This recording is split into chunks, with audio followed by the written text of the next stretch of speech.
everybody, Sean from Movie Assault here, and it's time once again for another movie review. This time out, I wanted to review Paint from 2023. It stars Owen Wilson, Ciara, Renee, and Michaela Watkins, and it tells the story of Carl Nargle, who is a Bob Ross type of painter. He works for a Vermont PBS station, and he has that same sort of whispery, lilty voice that Bob Ross has. He paints very similar outdoor scenes in a very similar style. He even looks like Bob Ross, but he's not Bob Ross. And he has this sort of antiquated feel about him. He lives in a 1970s customized van called Vantastic. His demeanor sort of harkens back to an earlier time. He has a CB radio that he uses to not only talk to people on the CB, but he actually uses it to broadcast his voice to people outside of the van for some reason. He's pretty much seduced his way through the entire female staff of the PBS station where he works, where his show is aired or filmed. When the station hires a young female artist played by Ciara Renee, he begins to see how antiquated his mannerisms and the way he handles things have become. The staff basically begins heaping praise on her, taking away some of the favored status that he's shared over the years. And he begins to see that, maybe there is no place for him in the future or the present if he doesn't change his ways. Paint takes place in a world that is kind of reminiscent of the world of Napoleon Dynamite. Ostensibly, it takes place in the present day, but it really seems like this town in Vermont that is depicted in the film is sort of stuck in the past, just like Carl.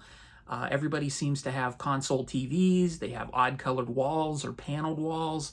I don't remember there being any modern-looking cars in the film. There may be, but I don't remember them. So everything just seems sort of off. But it's in present day because there are references made to Uber and the internet and things like that. So it's really strange. It keeps you kind of off kilter because you're really not sure when this is taking place. And the characters are really strange. Other than Carl and the character that Michaela Watkins plays named Catherine, nobody is particularly well drawn.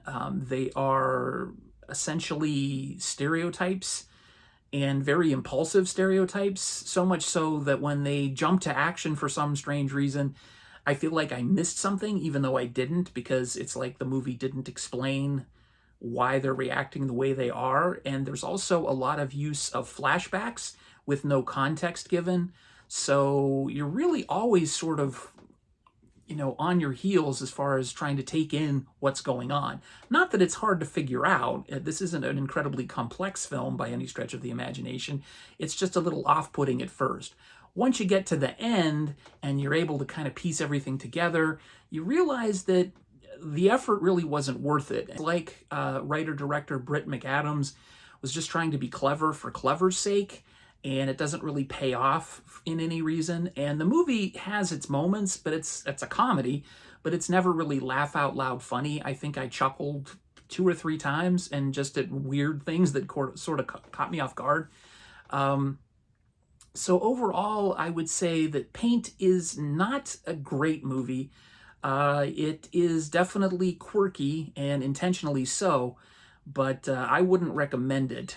And I would give it a 5 out of 10. So there you go. That's my review of Paint from 2023. As always, if you've made it this far into the video, I really appreciate it.